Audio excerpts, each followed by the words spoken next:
Hey boys, welcome to a brand new series, a brand new season, I should say. The series will not start for for a while, but it's going to be a brand new season of Nrl Supercoach season 2020. So the site is up and running. You can play around with your team and all that. So I thought I would I was having fun just making an initial team. So I was like, you know what, let's make a video. I'll definitely, last year I was pretty consistent. I think I might have at the back end of the season I definitely didn't upload all of the week results, but I went pretty well. I can't remember exactly where I ranked, but I was definitely in the top. I was lower than the top 500. I was like top 300, 400 maybe. I was even lower than that. I was closing in on the top 100, 200, but a couple of bad weeks at the end sort of cost me, and I think I blew out to like high 300s, low 400s from memory. But overall, a fantastic season. So I'm keen. I mean, it's always a great time because the NRL season is starting, and I mean that's just. It's fantastic. Summer is over, which I love. Don't get me wrong. Cricket is probably my favorite sport. I mean, cricket and rugby league they're both tie. I can't really split them, you know. And I love cricket, but summer where I live is not pleasant, dude. Winter is beautiful. So I love winter for the weather, and then I love winter for the footy. So cannot wait. And yeah, I can't wait for Supercoach. So I'll go through the team, and just before as well, I probably people are going to be like, oh, create a league and stuff like that. And I think last year I had 2 leagues. I think I set up 2 leagues because quite a few people like to join the league and get involved. So I'll probably do the same this year if there's still the amount of people that are keen to join a league. So I'll do that closer to the time. It says, you can't see it, but at the top right of the screen here, it's got lockout is 45 days away. So that's when the first, that's going to be when the first game of the NRL season kicks off. So probably like a week before I'll do the sort of final team video, and I'll create the leagues and whatnot. I might do a couple of videos leading up to it. We'll see. I'll probably do more real life rugby league videos in general. But yeah, without further ado, I've been rambling on long enough. Let's go through the initial team. Just before anyone goes too crazy with the team, this will change quite a lot. If you go back to last year, my very initial team changed a lot, because we obviously don't know who the rookies are going to be. But yeah, let's go through it. So at the moment, I've got Api Coruscant as my starting hooker and Blake Brayley as the backup. Now, Brayley is going to be like in literally everybody's team, because he's going to be the starting dummy half for the Sharks. He's at 201k. Everyone is going to get Blake Brayley, but he's pretty much a must-have, honestly. And then I haven't gone at the moment. This could, like I said, things are going to change. But Api Coruscant at 338k, that is an absolute steal for Api Coruscant. I mean, he's an average 50-60 plus player. If he's getting 80 minutes of footy, defensive work rate extremely high, attacking wise great potential. I'm not sure how the Panthers are really going to line up, but I would assume the Panthers struggled deluxe dummy half last year. They had a couple of fill-ins that I really didn't rate too highly. They signed Api Coruscant, who was a fantastic player in my opinion, so I think they'd be silly not to play him 80 minutes. So, you know, don't get me wrong. Like Damien Cook and Cameron Smith are like they're the best of the best, but they're also extremely expensive. I think Cook is like mid 700s and Smith is like just below 700. So to get Coruscant instead of like a Cook or a Smith, it saves me so much cash. Now again, I don't know if I'm going to be able to go through with it because it's a huge risk to not get a Cook or a Smith, but at the same time I'm like, the worst Coruscant can do is probably like 40-50. It's not great, but yeah, I don't know.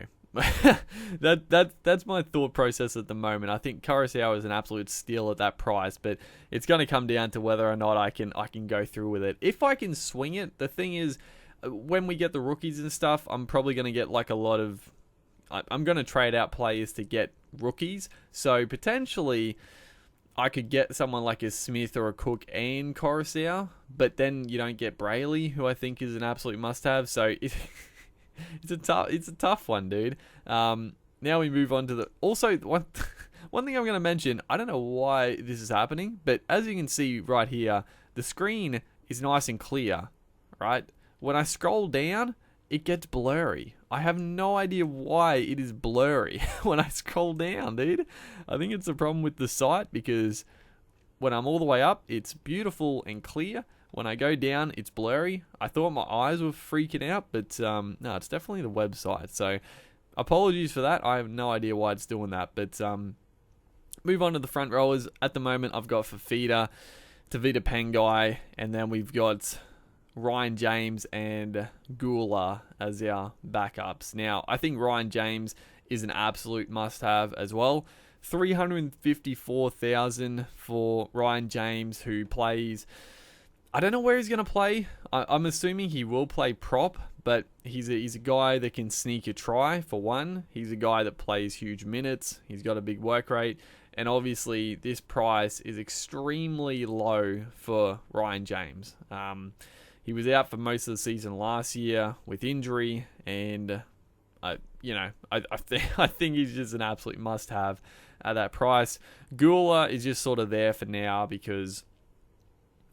I didn't really know what rookies are going to be coming through, but I mean, Gula is a quality player, so he might get more minutes, but he's probably one that will likely change to someone else. Tavita Pangai, with Matt Gillette not going to be at the Broncos, I think Pangai is not a must-have, but I think he's very, very good for the front row spot. Andrew Fafita as well. Like, both these guys are not that expensive. The one guy, Payne Haas, like, I really want Payne Haas, but he's so... I think Payne Haas is the most expensive player. I think he's like 800,000. It's probably a tie between him and... I think him and Tedesco are the most from memory, but Payne Haas, I think he's going to be the best prop in Supercoach this year again, but he's so expensive. I don't know if I can afford to get Payne Haas in the team at the start.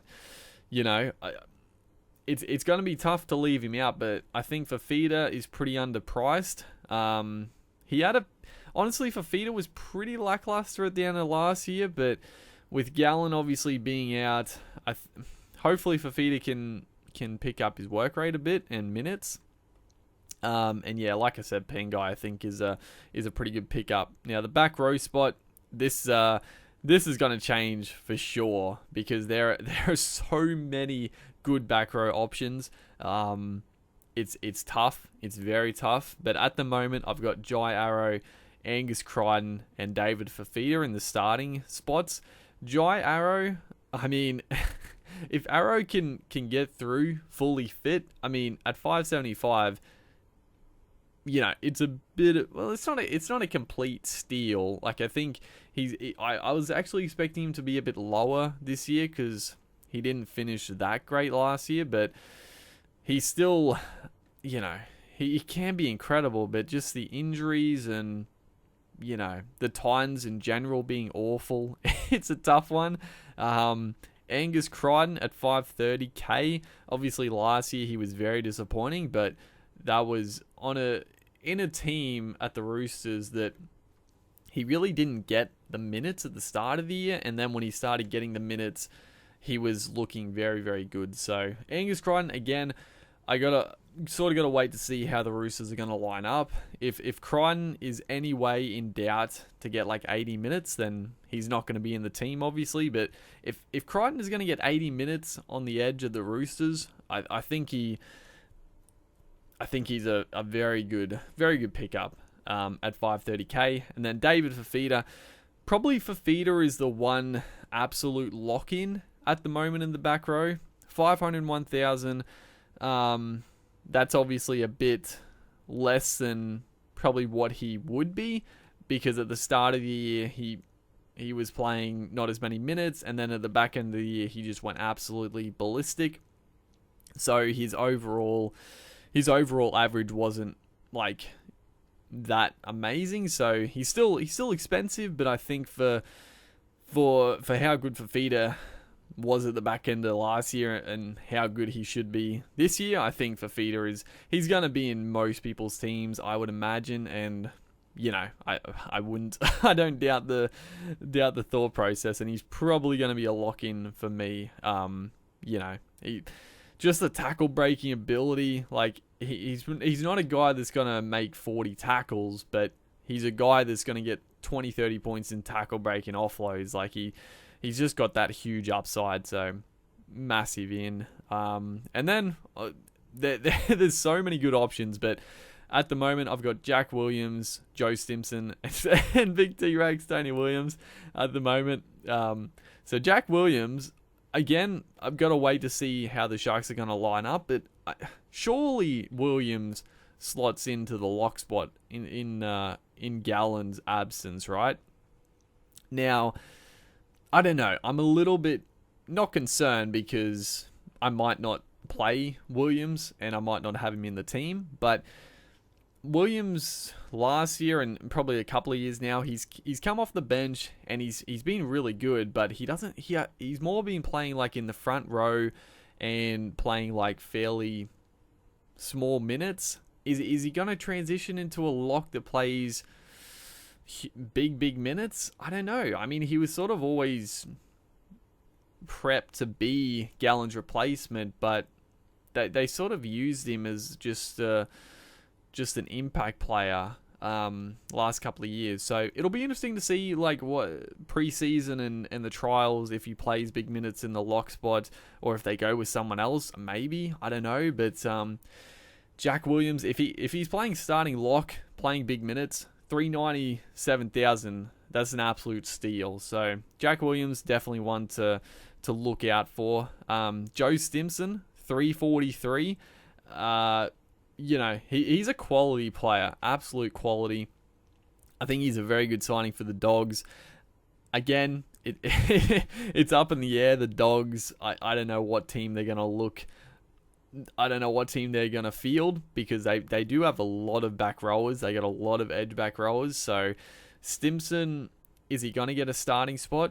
Potentially. He's got goal kicking ability if they need. So again, if Stimson gets a starting spot at the Dogs on the back row, I think he's a great pickup at 343. But again, it all depends on team lists and if he gets that spot. So this right here, so I'll talk about this quickly. So these two guys, obviously I don't have them playing, but they're both, I mean, Williams is 400k, Stimson 350. So if these two guys are not certain starters, and then there's a couple of rookies that come through, these guys can easily, one or maybe two of these guys can easily get slotted out for a rookie, save like $200,000, and then potentially upgrade someone like a Coruscant to Cook or Smith. You know, that's sort of the thought process there at the moment. But yeah, it's all speculation. But I was enjoying just going through and just seeing the prices and what team we can build. Actually, honestly, looking through the teams, I think there's going to be a lot more variation than previous years, and I'm very excited for that. It does have the potential. I feel that I could potentially have a bad year, but you could also potentially have a very good year if you get a couple of smokies and and really kick on early in the year with a couple of good pickups. So I'm excited. But Tony Williams rounds it out. He's, again, that's a rookie spot. But I love T-Rex, dude. I know he cops a lot of flack, but I love that he's back at the Sea Eagles. Could he find that form of yesteryear? Who knows, dude? I mean, Des Hasler can probably bring it out of him. But yeah, I just love Tony Williams, so he's in the team for now. 201k, he's just above a rookie anyway, so yeah, no harm there. Then we move on to the halves. So at the moment, I've got Sean Johnson as my starting halfback. Now, this was a really tough choice, and this could change dramatically. The halves, very, very tough. Very tough. I think at the moment, out of the halfback spot, in my opinion, there are definitely some good options. But personally, for me, I think there's two options, and that's Johnson or Cleary. Obviously, if you get Johnson at 5'8" and Cleary at halfback, maybe I could swing that. But Johnson and Cleary, I think, are the two standouts. I mean, Johnson probably didn't have his best season last year, but he still averaged like really good. He was carrying injuries for half of the year. He was missing goals. He just didn't have his best football season, but he still averaged really high. Preseason under his belt, he's familiar with the Sharks. The Sharks are going to have a good team. I think Johnson is a pretty good pickup. But then on the other hand, you got Cleary, who doesn't have Maloney at the Panthers anymore. So stats show us that without Maloney, Cleary goes to another level and averages, I don't know what the actual stat is, but he probably averages like 60, 70 without Maloney at the club, or in the team, I should say. So there's that to figure out. But at the same time, I'm a bit worried about the Panthers. Like, I love the stats and everything, but I don't know if the Panthers are going to go that well this year. I honestly don't think the Panthers are really going to go that well. I don't know, though. I don't know. It's a tough one, but that's sort of what I'm weighing up at the moment. And then the reserve spot here is Jerome Luai at 257. I'm assuming, and again, this comes down to team selection, but I would assume Luai is going to get the starting 5'8" spot. I'd be pretty surprised if he doesn't. They do have a couple of good options, but in my opinion, Luai has to be the starting 5'8". Things could happen in preseason and trials. Someone could really stand up, but I think Luai will get the 5'8" spot. And, 250,000, I think that's, most people are going to pick up Luai, I think, for that price. And then the 5'8", we got George Williams. This one, I'm probably not going to stick with George Williams. I just sort of had him here for no real reason. He just sort of fit into the into my team at the minute. I think at 333, could he be another John Bateman and absolutely kill it? I don't know. He's a big 5'8". Well, I guess he's going to play halfback, but he's a big man. I don't know. I honestly don't know. I'm probably not going to stick with Williams. I think a bit of a punt in the back row or a center spot is fine, but in the 5'8" spot, I think there's enough good options that I'm not going to. And that's where, like I mentioned before, if Williams or Stimson goes down to a rookie, frees up a couple 100,000, I could easily pick up a better 5'8". There's a lot of great options there. So, yeah, sort of just placeholder for now. And then I've got AJ Brimson as our reserve. And I think Brimson at 350,000, it's not... It's fairly expensive, but Brimson has a potential to... He's got the potential. And, I would expect him... He's going to be playing fullback, surely, for the Titans this year. Very, very good player. So... yeah, I think Brimson, I definitely want to have him in the team. It's going to be depending how I can swing everything else, because I do want to upgrade George Williams to someone better, but I do also want to keep Brimson as our backup and probably our reserve. But yeah, we'll see what we can do. And then we move on to the back line. Now this this is going to change dramatically. Don't you worry about that. At the moment, we have got Brett Morris, Braden Burns, Nick Kotrick, and Zach Lomax. Now, on paper, it probably looks pretty weak, but Zach Lomax,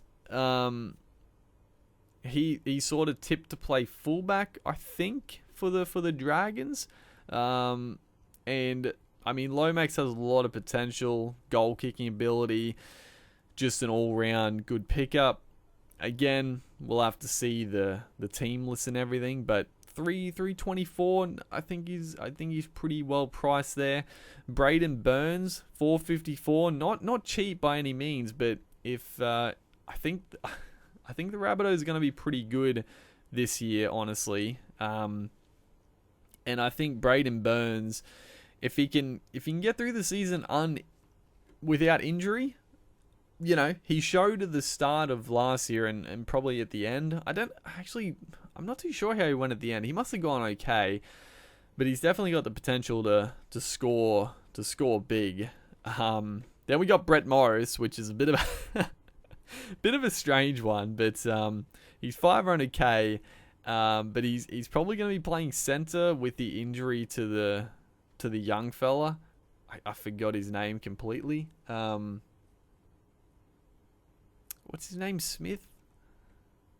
Billy Smith? Is that it? I'm having a mind blank, dude. But it seems like Morris is going to be slotting into the center spot. I don't think I'm going to keep Morris. It's just a bit of a placeholder for now. The center spot is actually pretty tough because a lot of the genuine keepers like Mitchell and even like a Nofaluma and a couple others, they're really, really expensive, up around 700k, and I just can't afford to spend that much in the center spot. And then we got Nick Kotrick here as well, 364. He had not a great season last year, but obviously the year before that, and this is Supercoach wise, he had a pretty solid year in terms of footy, but Supercoach wise he wasn't that great. But the year before obviously he killed it, so taking a little bit of a stab on Kotrick this year.